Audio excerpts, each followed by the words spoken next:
Hello, നമ്മുടെ തൃശ്ശൂർ 2 ദിവസമായിട്ട് മഴ നല്ലോണം നിർത്താതെ തകർത്ത് പെയ്തുകൊണ്ടിരിക്കുകയാണ് കേട്ടോ. ഈ വ്യൂ ഒക്കെ കണ്ടിട്ട് നമ്മുടെ കിച്ചണിൽ നിന്ന് പണിയെടുക്കാൻ പ്രത്യേക ഒരു ഉന്മേഷമാണേ. അപ്പോഴാണ് നമ്മുടെ എഡിറ്റിംഗ് പരിപാടി ബാക്കിയുണ്ടല്ലോ എന്ന് ഓർത്തത്. പിന്നെ ഇന്നൊരു ബീഫ് കൊണ്ട് ഒരു ഫ്രൈ ഉണ്ടാക്കാമെന്ന് വിചാരിച്ചു. വലിയ പെരുന്നാളിൻ്റെ ഇറച്ചി കിട്ടിയതുകൊണ്ട് തന്നെ ഇറച്ചിക്ക് 2 ദിവസമായിട്ട് തീരെ റെസ്റ്റ് ഇല്ല കേട്ടോ. ഇന്ന് ഞാൻ ഉദ്ദേശിക്കുന്നത് ബീഫ് ഡാർക്ക് ഡീപ്പ് ഫ്രൈ ആയിട്ടാണ് ഉദ്ദേശിക്കുന്നത്. പിന്നെ അതിലോട്ടുള്ള അരപ്പൊക്കെ റെഡിയാക്കുകയാണ്. ഇഞ്ചി, പച്ചമുളക്, വെളുത്തുള്ളി പേസ്റ്റ്, കൂടെ വേപ്പില ആഡ് ചെയ്യുന്നുണ്ട്. പിന്നെ നമ്മുടെ ബീഫ് നല്ലോണം കഴുകി വൃത്തിയാക്കിയിട്ട് വാരാൻ വെക്കുന്നുണ്ട്. പിന്നെ അതിലോട്ടുള്ള മസാലപ്പൊടികളാണ് കേട്ടോ ഞാൻ എടുക്കുന്നത്.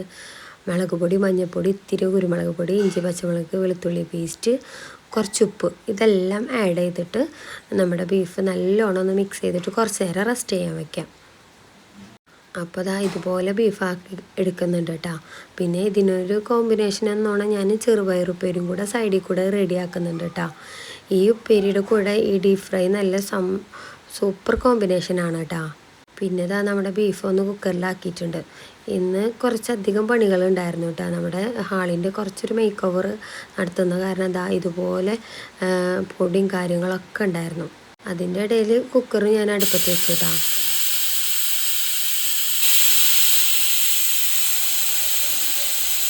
പിന്നെ ഫ്രൈക്കുള്ള കുറച്ച് നാളികേരകൊത്തും സവാളയും ഇഞ്ചി, പച്ചമുളക്, വെളുത്തുള്ളി പേസ്റ്റും അതൊന്നും എടുത്ത് വെച്ച് ഇതേ നമ്മുടെ ബീഫ് നല്ലോണം കുക്കായി വന്നിട്ടുണ്ട് കേട്ടോ.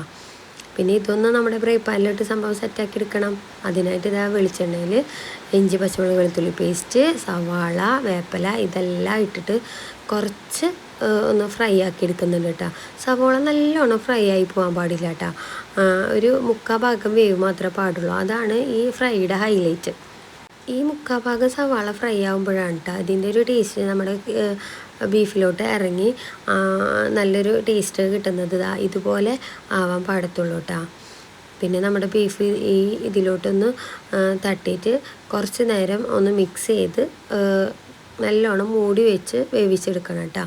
മൂടി വെക്കുന്നത് എന്താണെന്ന് വെച്ചാൽ ഇറച്ചിത്തെ വെള്ളമൊക്കെ ഇറങ്ങി അതിലൊന്ന് ബീഫ് കിടന്ന് ഒന്ന് കുക്കാവാൻ വേണ്ടിയിട്ടാണ് കേട്ടോ.